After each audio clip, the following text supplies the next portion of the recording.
ఇవాళ వార్షిక ఆదాయం 5 లక్షల దాకా ఉన్నా కూడా ఆరోగ్యశ్రీ కార్డులు ఈరోజు ఇస్తా ఉన్నాం. ఈరోజు రాష్ట్రంలో ఆరోగ్యశ్రీ కార్డులు ఉన్న వాళ్ళు దాదాపుగా మన జనాభాలో 95% మందికి ఈరోజు ఆరోగ్యశ్రీ కార్డులు ఉన్నాయి. మరి నేను అడుగుతా ఉన్నాను, వీళ్ళందరూ కూడా పేదల జాబితాలోకి రారా అని అడుగుతా ఉన్నాను ఈ సందర్భంగా. మరి వీరందరికీ పథకాలు అందాలా లేదా అని అడుగుతా ఉన్నాను ఈ సందర్భంగా.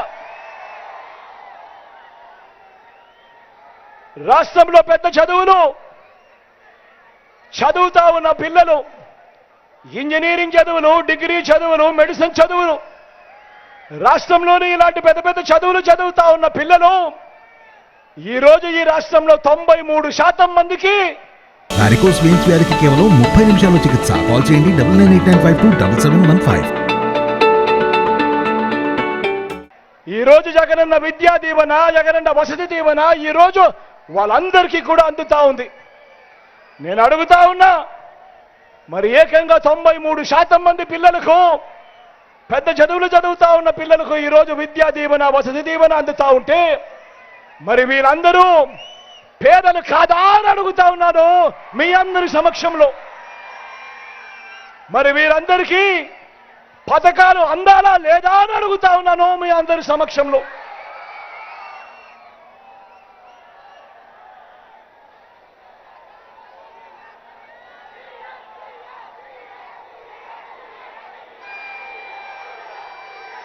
రాష్ట్రంలో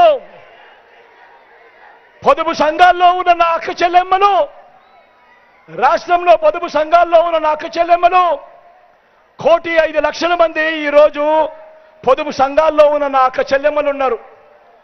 మరి వీరంతా పేదలు కాదా అని అడుగుతా ఉన్నాను మీ అందరి సమక్షంలో. మరి వీరందరికీ పథకాలు అందాలా లేదా అని అడుగుతా ఉన్నాను మీ అందరి సమక్షంలో. ఈ రాష్ట్రంలో పెన్షన్ తీసుకుంటా ఉన్నా నా అవ్వాతాతలు, నా దివ్యాంగులు, నా వితంతువులు, నా ఒంటరి అక్కలు ఏకంగా 66 లక్షల మందికి ఈరోజు పెన్షన్లు తీసుకుంటా ఉన్నారు.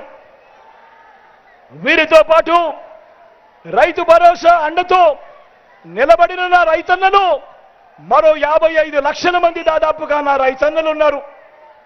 వీరు కాక మరో 60 లక్షల మంది అమ్మఒడి తీసుకుంటా ఉన్నారు, విద్యా దీవెన తీసుకుంటా ఉన్నారు, వసతి దీవెన తీసుకుంటా ఉన్నారు. వీరందరూ నా చెల్లెమ్మలు, వీరందరూ ఆ తల్లులు, ఇంతమంది తీసుకుంటా ఉన్నారు ఈ కార్యక్రమం.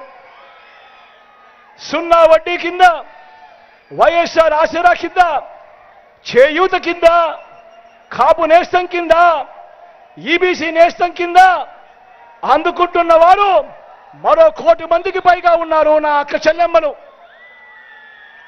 31 లక్షల మంది నా అక్క చెల్లెమ్మలకు ఇళ్ల స్థలాలిచ్చి, ఇళ్ల పట్టాలిచ్చి వారి పేరు మీద రిజిస్ట్రేషన్ చేశాం. అందులో 22 లక్షల మంది నా అక్క చెల్లెమ్మలు ఇల్లులు కూడా కట్టుకుంటా ఉన్నారు. ఇప్పుడు చెప్పండి, వీరందరూ పేదలు కాదా అని అడుగుతా ఉన్నాను మీ అందరి సమక్షంలో.